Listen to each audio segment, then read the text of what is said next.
Assalamualaikum warahmatullahi wabarakatuh.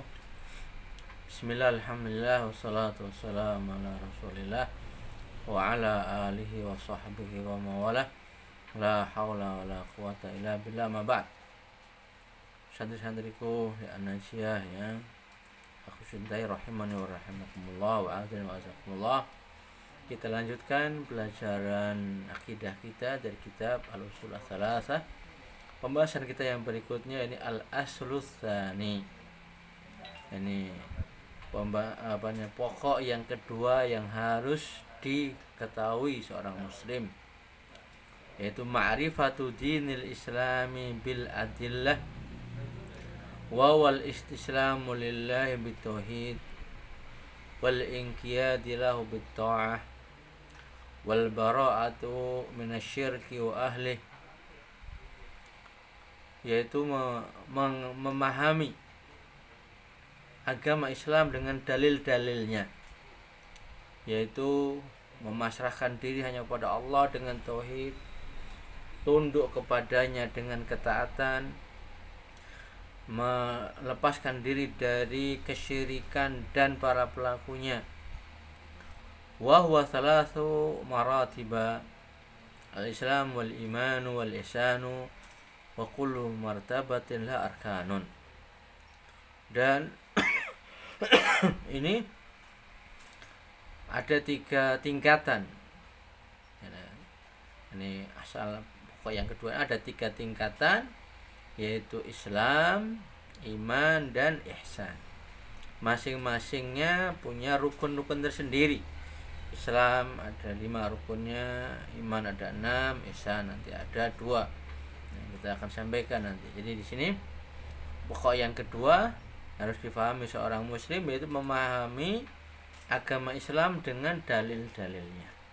Jadi Islam itu harus diketahui dengan dalilnya, tidak dengan kata orang, dari nenek moyang, dari mbahnya dulu, dari bapaknya dulu, tapi harus dari dalilnya. Harus berupa penyerahan diri kepada Allah dengan tauhid, tunduk kepada Allah dengan taat, dan berlepas diri, menjauhi dari kesyirikan dan pelakunya. Kemudian berikutnya arkanul Islam, rukun Islam, ya. Fa arkanul Islami khamsatun.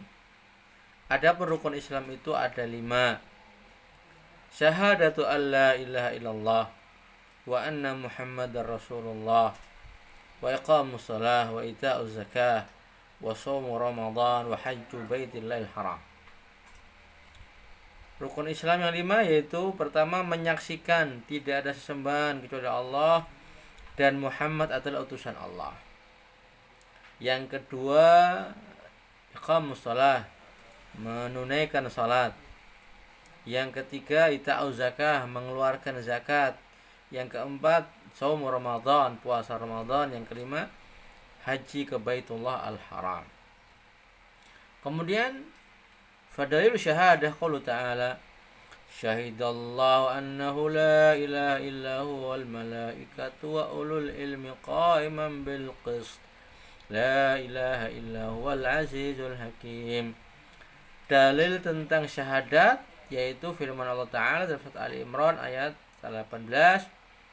Allah mempersaksikan bahwa tidak ada sesembahan yang hak kecuali Dia, demikian pula para malaikat dan orang yang punya ilmu, yang mereka berdiri dengan adil. Tidak ada sesembahan kecuali Allah saja, zat yang maha perkasa lagi maha hakim, maha bijaksana. Ini dalil syahadah, ya. Ini bahwa Allah Subhanahu wa taala memerintahkan orang-orang untuk beriman, menyaksikan bahwa sesembahan itu hanyalah Allah, demikian pula para malaikat. Wa ma'naha la ma'budu bihaqqin illallah wahdah. Artinya tidak ada yang disembah dengan benar kecuali Allah saja. La ilaha nafiyan jami'a ma yu'badu min dunillah. Ataupun makna la ilaha yaitu menafikan, meniadakan semua yang diibadahi selain Allah. Ilallah musbitan al-ibadata lillahi wahdahu la syarika la fi ibadati.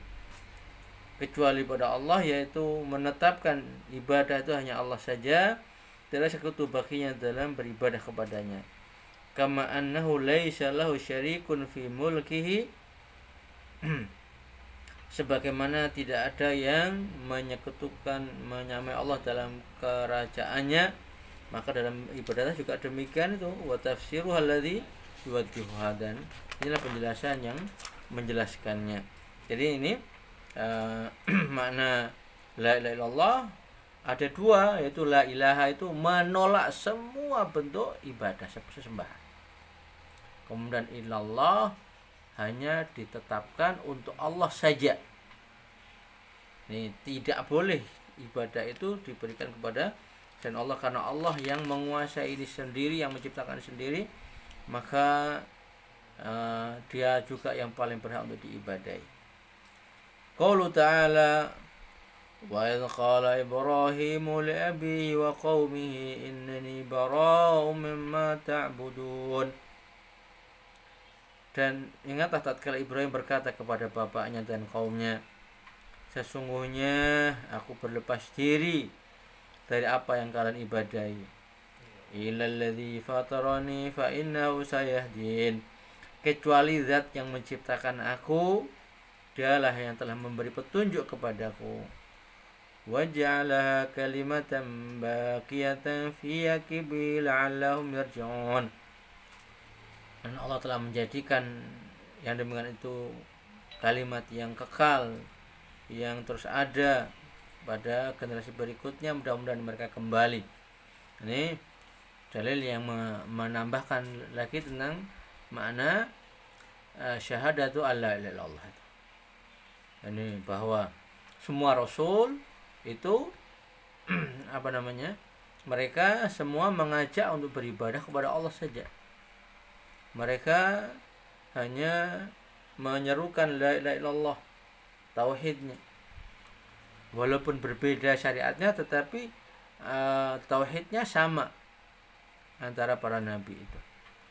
Demikian pula qaulu ta'ala, qul ya ahlal kitab ta'alu ila kalimatin sawa'in bainana wa bainakum alla na'budu illallah wa la nusyrika bihi syai'a wa la yattakhidha ba'duna ba'dan arbaban min dunillah fa in tawallaw faqulu syahadu bi anna muslimun. Demikian dalam firman Allah surat Ali Imran ayat 26. Qul ya ahlul kitab, katakan ya Muhammad kepada ahlul kitab, wahai ahlul kitab, mari kita menuju satu ucapan yang sama antara kami dan kamu. Alla na'budu illallah, yaitu ucapan yang sama itu adalah supaya kita tidak menyembah kecuali Allah saja. Wala nusyrika bi syai'a, kemudian juga sama ini, kita tidak menyekutukan Allah dengan sesuatu apapun. Dan ini juga sama, jangan sampai sebagian kita menjadikan sebagian yang lain tandingan dari selain Allah. Dan jika kalian berpaling, ucapkanlah, saksikan bahwa kami adalah orang-orang muslim. Ini dalam ayat ini Allah menceritakan bahwa ahlul kitab itu punya kalimat yang sama dengan kita, dengan kaum muslimin, yaitu kalimat yang sama disebut oleh Allah. Pertama, tidak ada yang disembah kecuali Allah. Ini sama antara kita dengan mereka dulunya, sebelum ahlul kitab itu melenceng agamanya, ya, juga tidak menyekutukan dengan siapapun. Ini sama seruan ahlul kitab, kita orang-orang Yahudi dan orang Nasrani itu. Demikian pula tidak mengambil satu dengan yang lain sebagai tandingan-tandingan selain Allah, maka ini sama, ya. Dan kalau kalian tidak mau menerima demikian itu, saksikan bahwa kami adalah orang-orang yang muslim. Jadi ini dalil yang berikutnya tentang makna syahadatu alla ilaha illallah. Ini ucapan ini sama antara kita dengan ahlul kitab, dengan orang sebelum kita, sama semuanya, enggak ada bedanya dalam tauhid ini.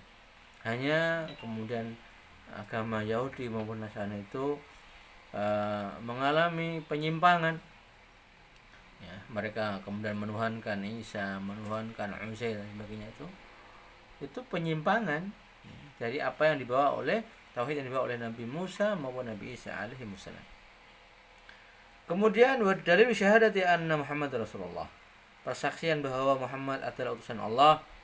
Qaulu ta'ala, laqad ja'akum rasulun min anfusikum azizun 'alaihi ma 'anittum harisun 'alaikum bil mu'minina raufur rahim. Dalil tentang persaksian bahwa Muhammad adalah utusan Allah yaitu firman Allah Ta'ala dalam surat At-Taubah ayat 128. Sungguh telah datang kepada kalian seorang rasul dari diri kalian sendiri yang sifatnya azizun 'alaihi ma 'anittum, berat bagi Rasulullah itu apa yang memberatkan pada kalian. Harisun 'alaikum bil mu'minin, yang Rasulullah itu betul-betul sangat ingin supaya kalian beriman kepada Allah. Raufur rahim, dan sifatnya Rasulullah itu betul-betul rauf, sangat penyayang, rahim, dan betul-betul pengasih Rasulullah itu. Ini dalil tentang Muhammad adalah utusan Allah, bukan membuat-buat sendiri, mengangkat sendiri sebagai Rasul, tapi yang mengangkat Allah. Allah menceritakan sendiri tentang masalah itu. Ini wa ma'na syahadatu anna Muhammad Rasulullah ta'atu fi ma amar wa tasdiqu fi ma akhbar wa istinabu ma annuna wa zajar wa alla yu'badallah illa bima syara'. Sedangkan makna persaksian Muhammad adalah utusan Allah ada 3 makna yang disampaikan oleh Syekh Muhammad Al-Wahhab. Yang pertama, seorang yang sudah menyaksikan syahadah arisalah, ini syahadah Muhammad Rasulullah, mengaku Rasulullah sebagai utusan Allah, ta'atu fima amar. Yang pertama, harus mentaati Rasulullah atas apa yang dia perintahkan. Yang pertama ini. Kemudian yang kedua, tasdiqu fima akhbar, harus membenarkan apa yang dibawa oleh Rasulullah SAW. Ya, tidak boleh mendustakan walau satu saja apa yang dibawa oleh Rasulullah, nggak boleh, harus semua dibenarkan. Kemudian yang berikutnya wastinabu ma na'anhu wa jaza, menjauhi dari apa yang dilarang oleh Rasulullah dan dicela oleh Rasulullah. Ini semua perkara yang dilarang oleh Rasulullah maka itu haram, sama seperti yang dilarang oleh Allah, tidak ada bedanya larangan dari Rasulullah sama larangan dari Allah. Dan orang yang membedakan larangan Allah sama larangan Rasulullah, orang semacam itu tidak benar syahadahnya, ya. Kemudian makna yang terakhir dari makna syahadat anna Muhammad Rasulullah, supaya Allah ini tidak diibadai kecuali dengan apa yang disyariatkan oleh Rasulullah. Jadi kita beribadah itu harus mengikuti syariatnya Rasulullah SAW. Jadi makna syahadah anna Muhammad Rasulullah ada 4 maknanya. Ada 4. Yang pertama, mentaati beliau dalam perintah-perintahnya. Kemudian membenarkan apa yang beliau bawakan. Kemudian menjauhi apa yang beliau larang dan beliau cela, dan tidak diibadah Allah itu kecuali dengan apa yang Allah syariatkan. Wallahu a'lam bishawab. Ini yang bisa kita sampaikan dalam kesempatan ini. Kita akhiri alhamdulillahirabbil alamin. Wassalamualaikum warahmatullahi wabarakatuh.